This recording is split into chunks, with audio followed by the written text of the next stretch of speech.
Yes. Bago po tayo dumako sa ating pag-aaralan ngayong umagang ito, tayo po muna ay muling yumuko at manalangin sa ating Diyos na buhay. Yes, Lord God, marami pong salamat sa oras na ito na binigyan mo kami ng pagkakataon na muling makadalo sa iyong gawain. Amen. Sa akin po personally, salamat po. It is an honor and it is a very great privilege na makapag-share ng iyong mga salita sa umagang ito.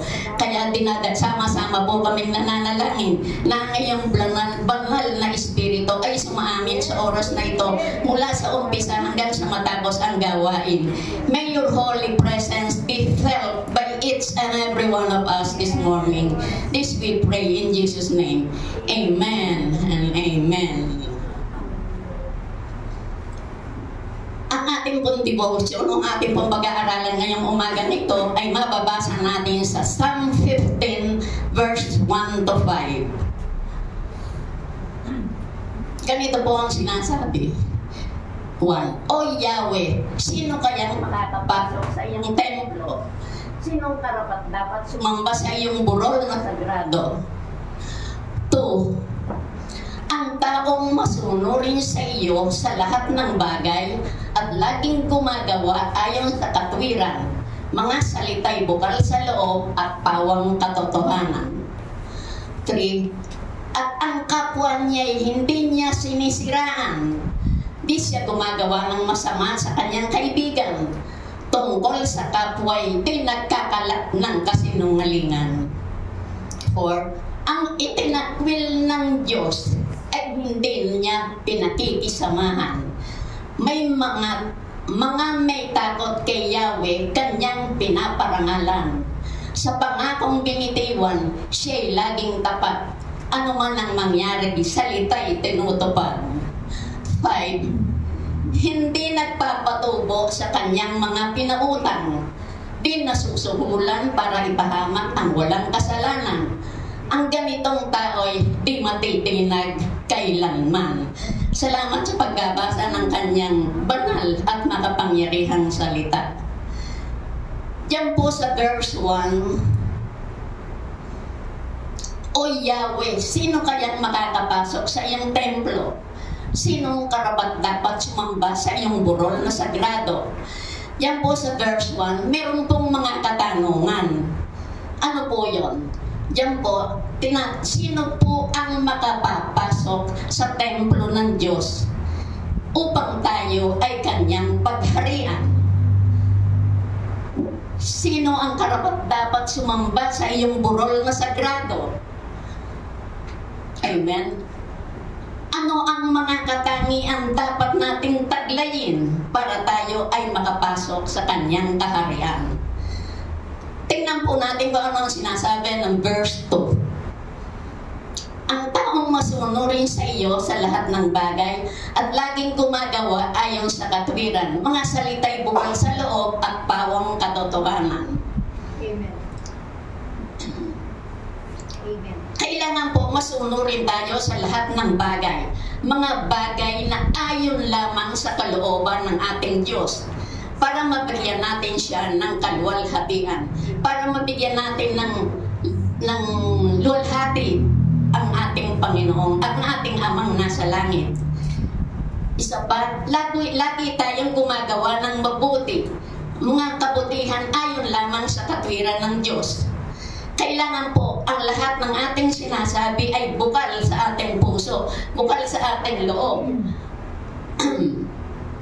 At lahat ng ating sinasabi ay pawang katotohanan lamang. Dahil sinasabi nga po sa Proverbs 14:12, ano po ang sinasabi diyan? There is a way which seemeth right unto man, but the end thereof are the ways of death. Ibig pong sabihin, may mga bagay na akala ng mga tao, na akala natin ay tama na tayo. Pero hindi natin alam na sa bandang huli pala, ang dulo nito ay kapahamakan. Kaya dapat pakaingat tayo sa ating mga binibitiwang salita. Amen. Punta po tayo sa verse 3. At ang kapwa'y hindi niya sinisiraan. di siya gumagawa ng masama sa kanyang kaibigan. Tungkol sa kapwa, di siya nagkakalat ng kasinungalingan. Hindi tayo naninira ng ating kapwa. Sino po yung mga kapwang ito? Ito po yung mga taong mahal sa atin. Ito po yung mga kaibigan nating matalik. Sa mikling salita, ito po yung mga BFF na tinatawag natin. Yung mga mahal natin sa buhay. Ito po yung mga kapitbahay natin. Sila po yung mga taong di natin dapat gawan ng kasiraan. Amen. Hindi tayo gumagawa ng masama sa kanila. Isa pa po, di nagkakalat ng kasinungalingan tungkol sa iba. Huwag tayong manira ng buhay ng may buhay. Amen. Diyan po nabubuhayan, nasisira yung buhay dahil lagi tayong nagsasabi ng mga fake news. Later na lang natin nalalaman, nasabi na natin na fake news pala. Nasaktan na natin yung damdamin ng ating kapwa. Number 4. Ayan. Ang itinakwil ng Diyos ay din niya pinakikisamahan. May mga may takot kay Yahweh, kanyang pinaparangalan. Sa pangakong binitiwan, siya'y laging tapat. Ano man ang mangyari, salita'y tinutupad. Ibig pong sabihin, ang itinakwil ng Diyos ay hindi na natin dapat pinakikisamahan. Amen. Sino ba yung sinasabi ritong mga itinakwil ng Diyos? Alam po ba natin? Sila po yung mga taong ayaw ng pagbabago sa buhay. Sila po yung mga taong ayaw kumilala sa Diyos. Sila po yung mga taong matigas ang puso at ayaw makinig sa anumang paliwanag at katuruan na nanggagaling sa ating Panginoon. Kaya yan pong mga taong iyan ay hindi po natin dapat pinakikisamahan. Amen? Amen. Hallelujah. Yung number 5 po.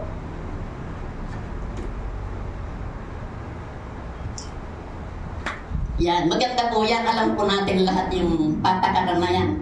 Hindi nagpapatubo sa kanyang mga pinautang. Di nasusuhulan para ipahamak ang walang kasalanan. Ang ganitong tao'y hindi matitinag kailanman. Ibig pong sabihin, yung pong hindi nagpapatubo ng mga pautang, ang tulong sa kapwa na kailangan ibigay natin ay kusang loob. Wala tayong inaantay na kapalit. Alam naman po ng Diyos kung ano yung kabutihan ginawa natin sa ating kapwa. Alam po ng Diyos yan. Kaya meron siyang nakalaan na reward o gantimpala.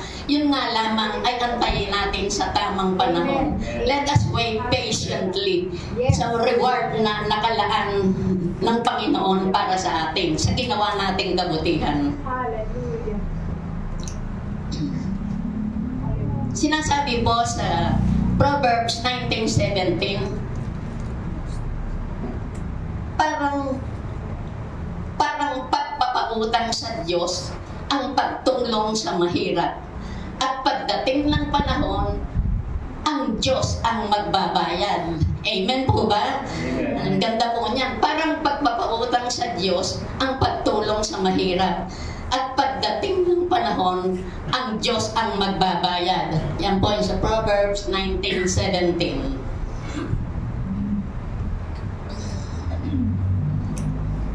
Yung pong sumunod doon, yung di nasusuhulan, sa Psalm number 5,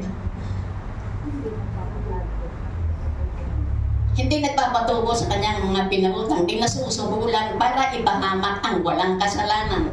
Ang ganitong tao'y di natitinag kailanman. Amen. Di nasusuhulan para ipahamak ang walang kasalanan. Hindi tayo nagpapagamit para sa kapakanan ng iba o sa kapahamakan ng iba. Ang ganitong tao ay hindi matitinag kailanman. Amen po? Kaya kapag taglay natin ang mga katangian itong nakasulat sa Psalm 15 verse 1 to 5, tayo po ay magtatagumpay sa buhay at higit sa lahat, tayo po ay makakapasok sa templo ng ating Panginoon. Amen po? Amen. Yan lang po ang aking maikling devotion na iiwan sa inyo. Hopefully, meron po tayong natutunan kahit konti. And probably, this won't be my last. Amen? Amen. Oh, yan lang po. To God be the glory.